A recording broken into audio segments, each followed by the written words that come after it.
Ugh, you look so pathetic soaking wet. Seeing me drenched in mineral water, my manager Lisa said so in a cheerful voice. Today is the first time I meet her. Why would you do something like this?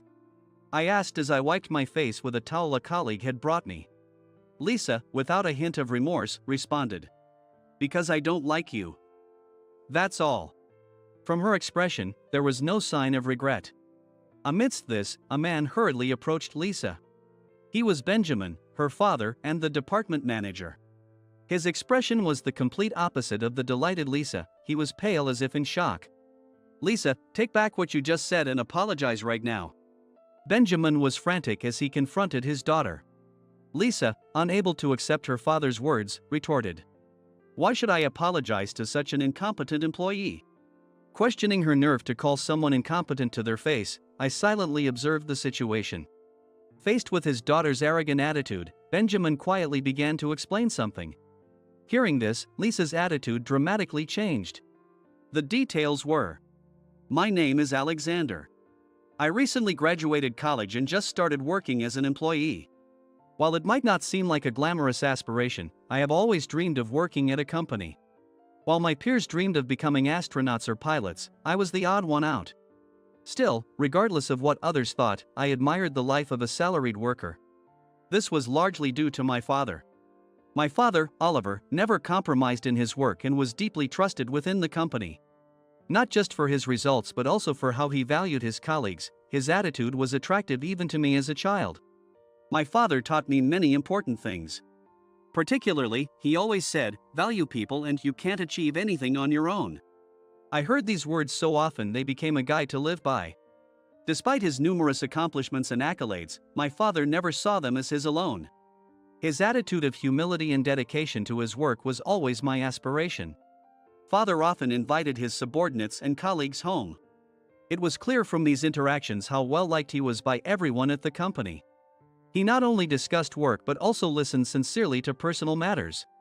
He valued his co-workers not just as company assets but as individuals, which was evident even from just observing. It was no wonder that he was so admired by everyone around him. I wanted to be a salaried worker just like my father. Although it was too embarrassing to tell him directly, I genuinely felt that way. And now, having graduated from college, I've started my job. The company I joined is the same one where my father worked until his retirement. I chose it because of what I heard from him. The company culture and workplace atmosphere seem impeccable. Of course, there are many things I won't know until I actually start working. Still, I was eager to try my best in the same environment where my respected father had worked. There are still people in the company who worked with my father, and they have been very kind to me. It's clear how much my father was loved by so many. Just thinking about it fills me with joy. A senior told me, "Your father really helped me out, so don't hesitate to come to me if you need anything." It's very thankful, but I shouldn't rely on it too much. It feels like I'm taking advantage of my father's reputation and makes me somewhat uneasy. I steeled myself and threw myself into my work. I would have liked to say that relationships at work were generally good, but there was just one person who despised me. That person was Benjamin, the department manager. Benjamin seemed to resent that I was getting attention because of my father and took every opportunity to dislike me. Whenever I asked for explanations on new tasks, he would invariably scoff, "You can't even do this? Didn't you graduate college?" and laugh at me with a look of disdain. Each time, I felt frustrated, but as a newcomer, I couldn't even argue back. Benjamin, who constantly hurled sarcastic remarks, would assign me tasks without properly teaching me anything, as if it was his daily routine. No matter how much I asked, he never gave me a proper answer and continued to look down on me. I have some questions about this task. Just figure it out and do it yourself. But even so, stop bothering me. You're useless and incompetent. Benjamin's outburst echoed across the floor. Seeing my frightened expression, Benjamin seemed pleased.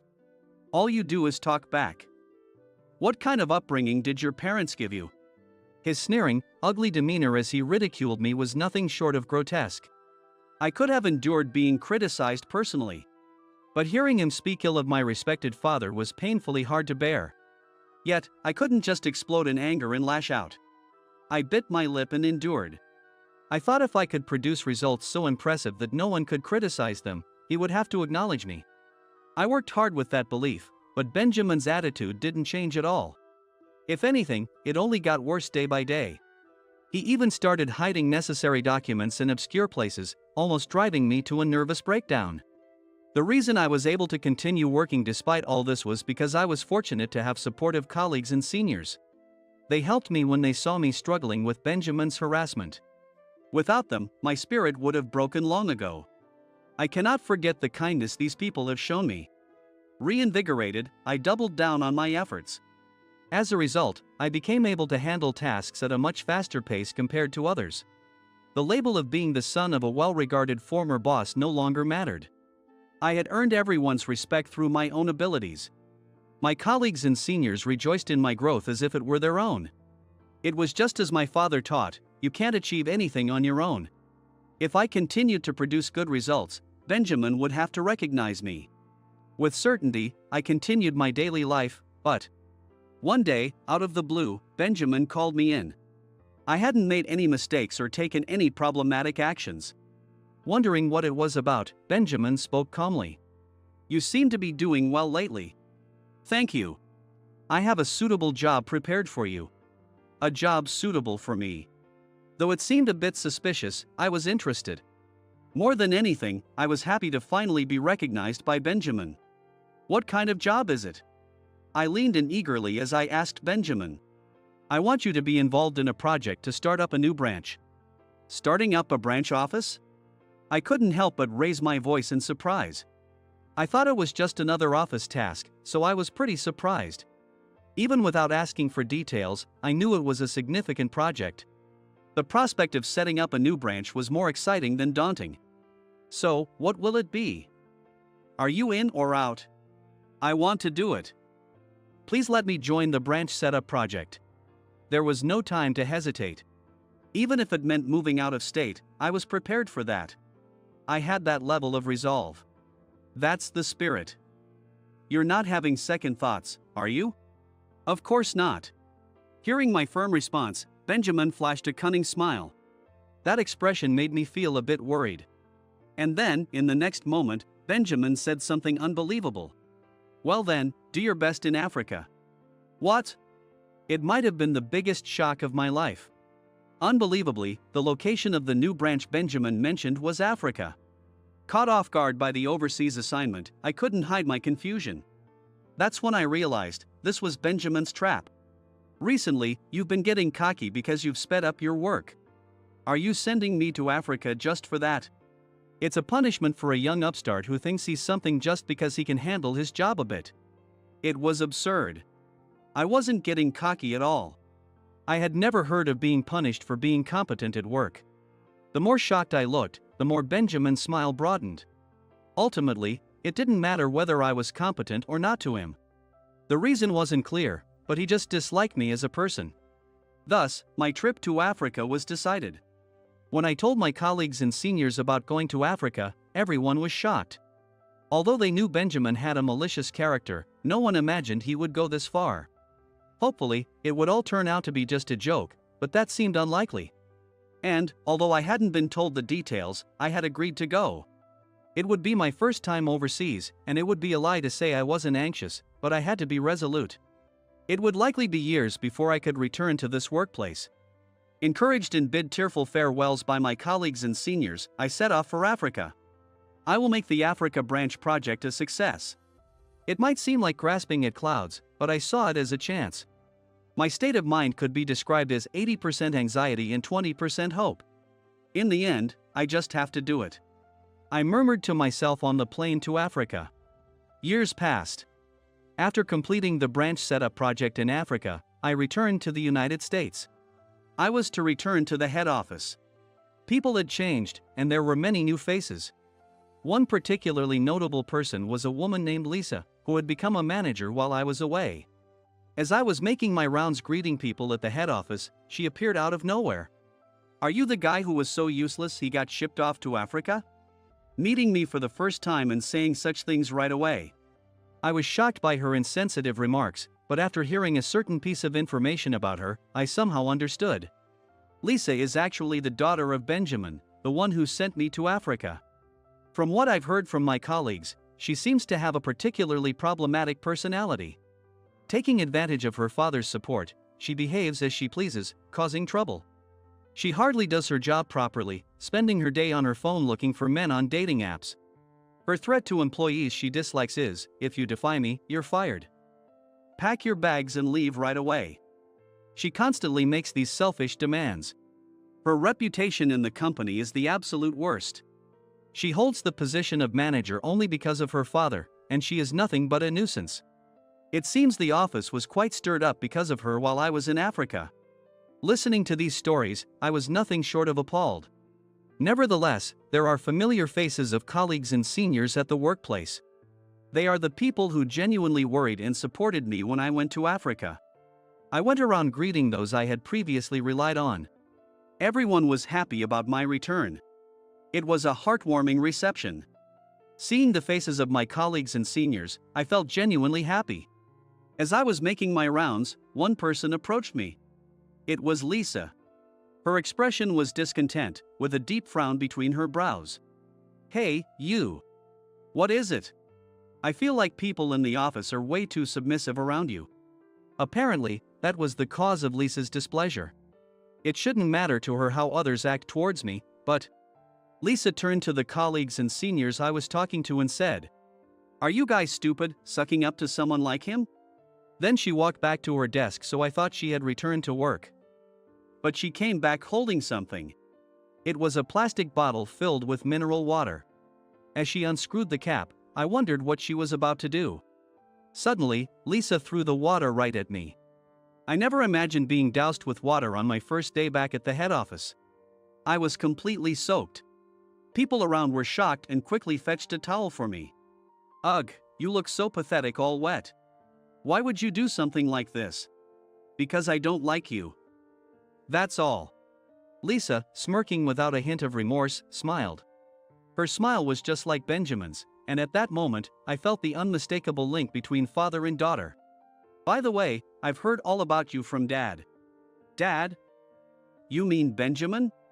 "That's right. The useless, incompetent employee, right?" "I see, so that's what she had been told." It seemed she disliked the fact that an incompetent employee like me had returned and was being welcomed. "There's no place for an incompetent like you here, so you shouldn't have come back to America." Then, one person hurried over to Lisa. It was her father, Benjamin. His face was pale, and he was shaking. "Lisa, take back what you said and apologize right now." "What? Just apologize? Now? Why do I have to apologize to an incompetent employee?" Caught off guard by the demand for an apology, Lisa angrily confronted her father. With a look of anger, Benjamin responded to his daughter. "This man, Alexander, is a candidate for our next president." "What? A candidate for president? Are you kidding me? It's not April Fool's Day, is it?" Lisa was utterly astonished by Benjamin's statement. It's no wonder she was surprised. But the fact that I am a candidate for the next president was true. It was the result of successfully launching a branch in Africa. I built up achievements in a situation where I barely knew right from left, and was evaluated accordingly. Initially, I barely understood the language and often felt like giving up. However, the desire to prove Benjamin wrong and the encouragement from colleagues and seniors kept me from quitting. My hard work bore fruit, and how much I achieved was surprising. Lisa was the only one who didn't know I was a candidate for president. Even after Benjamin explained, she couldn't accept it and snapped back. "Impossible. Did you use connections or something?" "That's not the case. But his father was your former boss, right?" As expected, it seemed Benjamin had connections with my father. For the record, I didn't use any connections whatsoever. Facing his flustered daughter, Benjamin sighed and said, "That man wouldn't use connections to hire or promote his son." Hearing Benjamin talk about my father was new and felt strange. "Alexander, I want to apologize for my past actions and my daughter's rudeness. I am truly sorry." Yes, Benjamin apologized. It was clear he wasn't just saying it superficially. It was hard to believe he was the same Benjamin who had harassed me so much. This was the moment I decided to ask something I had long wondered about. Benjamin, there's something I've always wanted to know. What is it? Why were you so unreasonably harsh on me? Well, Benjamin seemed troubled by the question, but I still wanted to know. Such harassment without any reason seemed unlikely. Slowly, Benjamin began to speak. As your daughter mentioned earlier, I was a subordinate under your father. I listened silently with a serious expression to what Benjamin had to say. Your father was a wonderful person. Although he treated me well, I also felt envious. What do you mean? Your father was competent and beloved by his peers. I envied that, and at the same time, it made me jealous. Why would you feel that way? I thought I was making a fair effort back then. Benjamin seemed to be reminiscing about the past, biting his lip as he continued. So I couldn't understand why I couldn't be like your father. That frustration built up. And you took it out on me because I was his son? Looking back now, it was nothing but childish retaliation. Saying this, Benjamin apologized again. I'm not big-hearted enough to easily forgive the unreasonable harassment I suffered. Still, I was surprised by the change in Benjamin. I realized something after sending you to Africa. What was that? That you, like your father, succeeded because you value relationships and care about those around you. Benjamin. I'm truly sorry. This was his third apology of the day. Moved by Benjamin's words, Lisa seemed to have a change of heart. She apologized to me. I'm truly sorry. As long as you understand, that's what matters. And so, the chaotic day somehow came to a peaceful end. Later, by order of the senior management, Benjamin and Lisa were assigned to the African branch. It seems they couldn't strongly oppose it, given what they had done to me. According to rumors, despite the hardships, they are learning the importance of human relations through their interactions with the locals. Both Benjamin and Lisa have become remarkably calmer, almost like different people. They must have reflected deeply after our conflict. I hope they continue their efforts without arrogance. I look forward to seeing their growth when we meet again in America. As for me, as a candidate for the next president, I'm facing my daily work with the help of those around me. Utilizing my experience in Africa, I'm striving positively in building my achievements. All this is thanks to the teachings of my father. Wanting to express my gratitude, I invited my father out for a drink. Raising a toast, I shared the news of becoming a candidate for president. You really worked hard. It's all because I followed the lessons you taught and put in the effort. I said this, filled with deep gratitude. My father smiled slightly, looking pleased. As a father, it makes me happy and proud to hear you say that. Hearing this made me even happier. But the most important thing is that it's your own effort that paid off. You should be proud of yourself. That makes me feel a bit embarrassed. Starting to blush, I quickly downed my beer to hide it. I resolved to keep my initial resolve and continue to improve. With this determination in my heart, I toasted once again with my father.